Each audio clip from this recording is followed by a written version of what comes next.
Daang libong mga debotong Katoliko ang dumarayo para rito dala ang kanilang hiling sa poon. Para pag-usapan yan, makakasama natin si Father Nicanor Lalog II, ang chaplain ng Our Lady of Fatima University. Magandang gabi, Father Lalog. Yes, good evening, Susan. Father, 3 taong walang traslasyon. Sa tingin nyo, nasabik ba yung mga deboto rito? Kaya yung nakikita natin ngayon kung paano yung reaksyon nila sa traslasyon. Para sa akin, totoo yun. Nasabik ang mga tao dito, pero biyaya yung 3 taon. Kasi para sa akin, dinalisin ng Diyos tayo eh. Kaya ngayon, kanina, magandang daloy eh. Mabilis, tapos may kaayusan.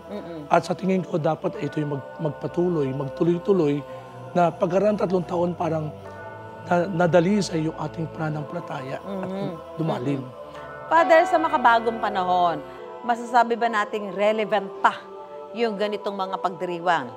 Yung ganyan traslasyon na nakikita natin na talagang halos nagkakasakitan yung mga pumupunta. Pero yun ay dala na matinding debosyon nila, di ba? Oo. At tingin ko, yung maraming pagpunta ng tao ay indikasyon na ito ay relevant, napapanahon pa rin. Pero dito papasok magandang ginawa ng simbahan sa pamunuan ni Father Jun Escon na magkaroon ng lalim. Binigyan ng lalim ngayon yung pagdiriwang. Ang tema ngayon ay mula sa Ebanghelyo ng San Juan. At sabi yung mga ilang ibig makita si Jesus. Ibig namin makita si Jesus. So makita si Jesus, lahat gusto makita si Jesus. Nakita ka ni Jesus.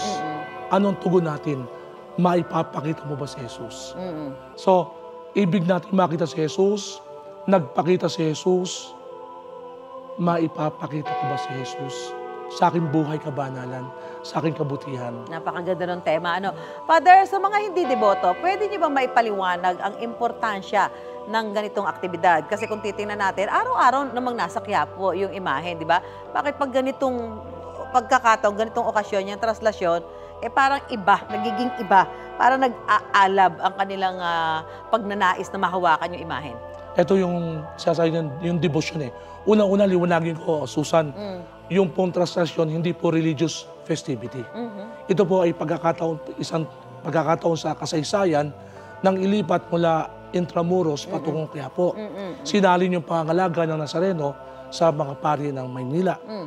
Ngayon, kagabi sa misa ay pinahayag na ni Father Jun Escon, yung rektor, na yung January 9 ay itatakda ng kapistahan ng Nazareno sa buong Pilipinas. Ngayon, anong relevance ito? Bakit ganyan dagsa ng tao? Kasi para bang birthday, di ba? Pasko. So lahat pagdiriwang ng Pasko dahil birthday ni Jesus. Pag birthday natin, meron tayong pagdiriwang. Itong traslasyon, ito yung nakintal sa mga taong mahalagang petsa ng Nazareno. Pero ang pinakamahalaga talaga yung Biyernes Oo, pinakamahalaga. Diba? Biyernes, Father, paano ba ilalarawan yung ganyan debosyon? Bilang matinding pananampalataya o yung sabi ng iba, panatiko? Mahirap sabihin yung very thin line. No? Masyadong manipis. Pero para sa akin, ito ay biyaya ng pananampalataya na lumalalim. Pag kinausap mo yung mga deboto, iba-ibang sinasabi nila na bakit kinakailangan magpakita doon? Kasi may nangyari sa buhay nila. Kaya nga merong kwento, karanasan, at merong kilos ng Panginoon. Naramdaman kumilos ang Panginoon sa buhay nila. At yun ang ano nila.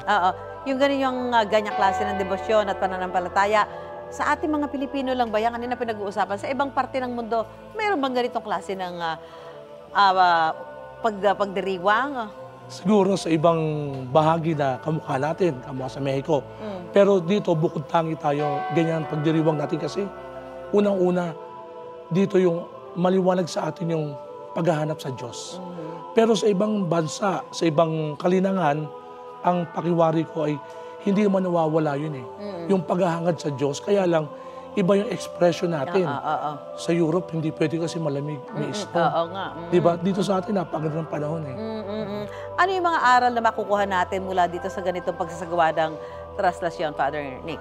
Unang-una, pagkilala kay Jesus. Ang ating Panginoong Jesucristo na nagkatawang tao, maliwanag yung, alam mo yung Nazareno, ibig sabihin noon ay tinakda para sa Diyos. Nezer, siya yung sanga na umusbong sa tuod ni Jesse.